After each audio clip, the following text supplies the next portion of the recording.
나도 저런 걸 사 먹어야 하나? 저게 효과가 있는 건가?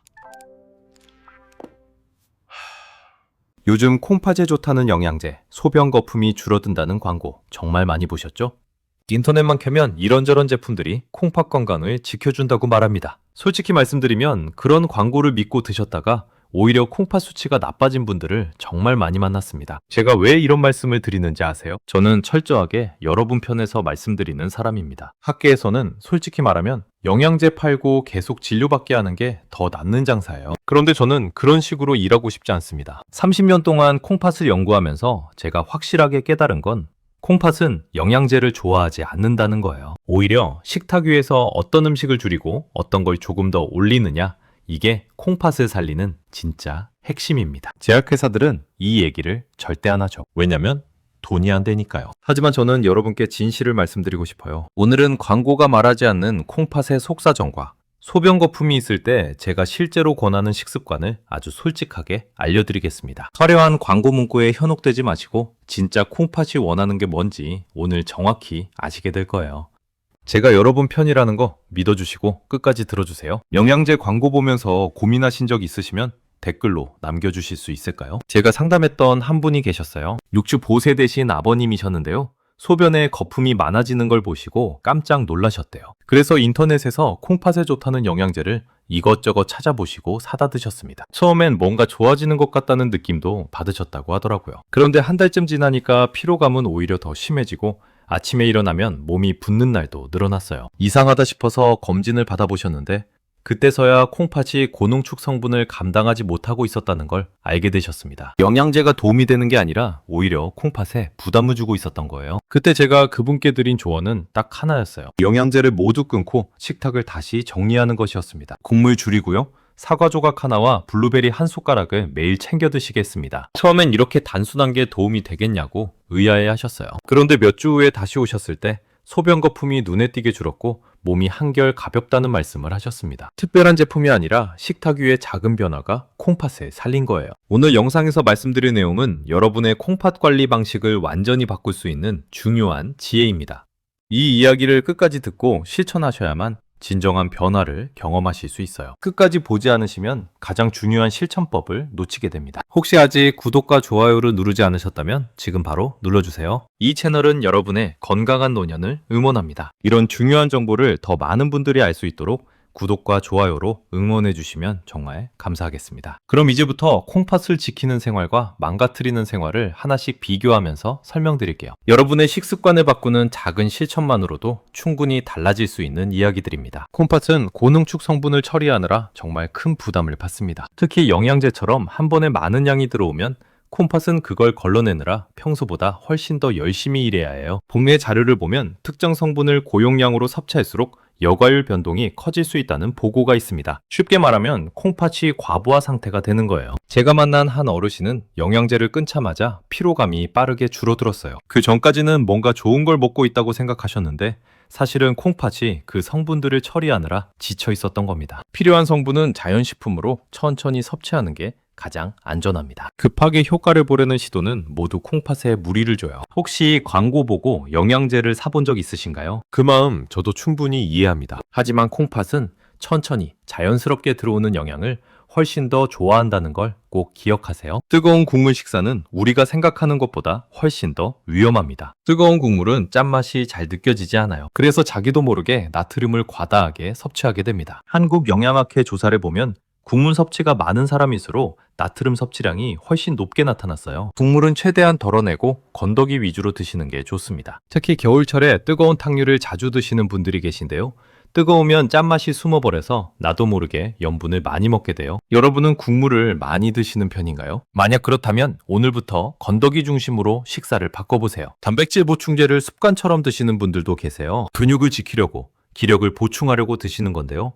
과다한 단백질은 노폐물을 많이 만들어서 콩팥 부담을 키웁니다. 국내 신장 연구를 보면 단백질을 과다하게 섭취한 그룹에서 여과율이 더 빨리 변동하는 경향이 확인됐어요. 보충제 대신 식사로 단백질을 섭취하는 게 훨씬 안전합니다. 가루나 정제로 만들어진 제품들은 농축도가 높아서 콩팥이 감당하기 어려워요. 단백질 보충제 자주 드시나요? 그렇다면 식사에서 충분히 단백질을 챙기고 계신지 한번 점검해 보세요. 가공식품 습관도 정말 조심하셔야 합니다. 가공식품에는 인, 당분, 염분이 상당히 많이 들어있어요. 이런 성분들이 콩팥 수치를 악화시킬 수 있습니다. 가공식품 섭취가 증가하면 신장 기능 저하 위험이 커진다는 보고가 여러 국가에서 나왔어요. 대신 사과 반 조각, 블루베리 한 숟가락을 천천히 섭취해보세요. 과일의 자연스러운 영양소가 콩팥을 훨씬 더 편안하게 해줍니다. 다만 진행형 콩팥 문제가 있으신 분들은 과일 껍질 양을 조절하셔야 해요. 칼륨 때문이에요. 요즘 어떤 과일을 자주 드시나요? 가공식품 대신 자연 과일로 바꿔보시는 건 어떨까요? 물 대신 커피나 음료를 자주 드시는 분들도 계세요. 탈수는 콩팥의 독소 제거 기능을 떨어뜨립니다. 탈수 상태에서 여과율이 일시적으로 감소한다는 연구 보고도 있어요. 하루 종일 소량씩 자주 물을 마시는 게 가장 좋습니다. 한꺼번에 많이 마시면 오히려 부담이 될 수 있으니까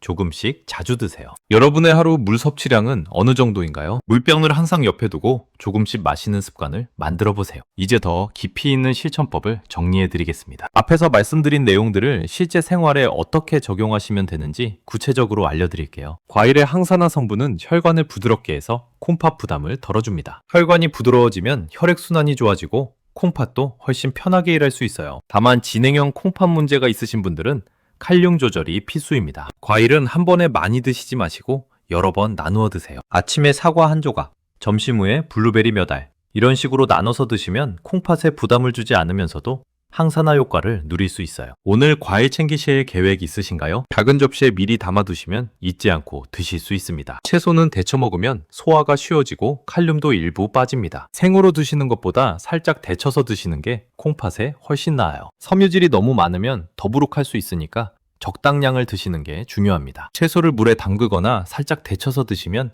영양소는 그대로 유지하면서 칼륨 부담은 줄일 수 있어요. 채소는 어떤 방식으로 드시는 편인가요? 생채소보다는 데친 채소를 추천드립니다. 적정 체중을 유지하는 것도 콩팥 건강에 아주 중요합니다. 체중이 늘면 콩팥이 처리해야 하는 노폐물 양도 늘어나요. 적정 체중은 콩팥의 노폐물 처리량을 줄여서 부담을 완화시켜줍니다. 다만 무리한 식단 조절은 오히려 콩팥에 부담을 줄 수 있어요. 천천히 걷기와 저녁 식사 간소화, 이 두 가지만 실천하셔도 체중 관리에 큰 도움이 됩니다. 요즘 몸이 무겁다고 느끼시나요? 그렇다면 오늘 저녁부터 식사량을 조금만 줄여보세요. 나트륨을 줄이려면 향과 신맛을 활용하면 만족감을 유지하면서도 염분 섭취를 줄일 수 있습니다. 레몬즙이나 허브, 들기름을 활용해보세요. 고추장이나 간장 같은 양념류는 은근히 염분이 높아요. 우리가 생각하는 것보다 훨씬 더 많은 나트륨이 들어있습니다. 간을 줄이기 위해 어떤 방법을 써보셨나요? 레몬 한 조각만 짜서 넣어도 음식 맛이 훨씬 산뜻해지고 염분 없이도 맛있게 드실 수 있어요. 물은 콩팥이 독소를 밀어낼 수 있는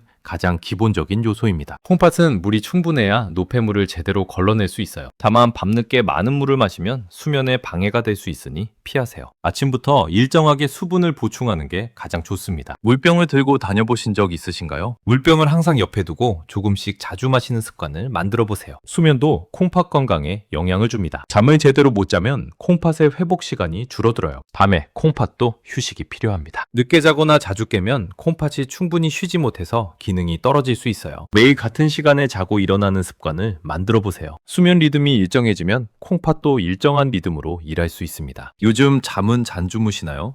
수면 시간을 확보하는 것도 콩팥을 위한 중요한 실천입니다. 스트레스도 콩팥에 영향을 줍니다. 스트레스를 받으면 혈압이 올라가고 혈압이 올라가면 콩팥에 부담이 커져요. 스트레스를 완전히 없앨 수는 없지만 관리하는 방법은 있습니다. 산책이나 가벼운 스트레칭, 좋아하는 음악 듣기 같은 작은 활동들이 스트레스를 줄여줍니다. 여러분만의 스트레스 해소법이 있으신가요? 하루에 10분이라도 나를 위한 시간을 가져보세요. 정기적인 검진도 빼놓을 수 없어요. 콩팥은 증상이 늦게 나타나는 편이에요. 소변 거품이 보이거나 몸이 붓기 시작했을 때는 이미 어느 정도 진행된 상태일 수 있습니다. 1년에 한 번 정도는 콩팥 수치를 체크해 보시는 게 좋아요. 조기에 발견하면 식습관만 바꿔도 충분히 관리할 수 있습니다. 마지막 검진은 언제 받으셨나요? 오늘 이 영상을 보신 김에 검진 날짜를 잡아보세요. 이제 오늘 핵심을 정리해 보겠습니다. 지금까지 말씀드린 내용들을 한 번 더 짚어보면서 여러분이 오늘 당장 실천할 수 있는 것들을 알려드릴게요. 오늘 말씀드린 핵심은 정말 단순합니다. 광고는 콩팥을 지켜주는 것처럼 화려하게 말하지만 콩팥은 고농축 성분이 아니라 식탁의 작은 변화에서 살아납니다. 뜨거운 국물을 자주 드시고 가공식품을 즐겨 드시고 보충제에 의존하고 물은 부족하게 마시는 생활, 이런 습관들은 콩팥을 서서히 지치게 만들어요. 반대로 국물을 줄이고 과일을 소량씩 자주 드시고 향이나 신맛을 활용해 간을 줄이고 물을 자주 마시는 작은 행동들, 이런 것들이 콩팥이 다시 편안하게 일할 수 있도록 도와줍니다. 복잡한 방법이 아니에요. 식탁 위에서 어떤 걸 줄이고 어떤 걸 늘리느냐, 그게 전부입니다. 특히 소변에 거품이 있으시다면 어떤 보조제보다 식탁을 먼저 살펴보는 것이 가장 빠르고 안전한 방법입니다. 영양제 광고를 보면서 고민하지 마시고 오늘 당장 국물 한 숟가락을 덜고 과일 한 조각을 더해보세요. 잘못 관리했을 때는 어떻게 될까요? 소변 거품이 점점 늘어나고 피로감이 쌓이고 몸이 자주 붓고 결국 콩팥 수치가 계속 나빠집니다. 그러다 보면 나중에는 약을 먹어야 하고 더 심해지면 투석까지 생각해야 하는 상황이 올 수도 있어요. 반대로 제대로 관리하면 어떻게 될까요? 소변 거품이 줄어들고 몸이 가벼워지고 아침에 일어날 때 개운함을 느끼고 콩팥 수치가 안정적으로 유지됩니다. 피로감이 줄고 활력이 생겨요. 이 모든 게 식탁 위의 작은 변화에서 시작됩니다. 오늘 당장 실천할 수 있는 단 하나를 꼽으라면 이겁니다. 국물 한 숟가락을 덜고 과일 한 조각을 더하세요. 이것만 해도 콩팥은 분명하게 반응합니다. 내일 아침 식사부터 바로 시작해보세요. 오늘 내용 중에서 궁금한 점 있으시면 편하게 댓글로 남겨주시고요. 여러분의 경험도 함께 나눠주시면 정말 감사하겠습니다. 건강하게 지내시고 다음 영상에서 또 뵙겠습니다.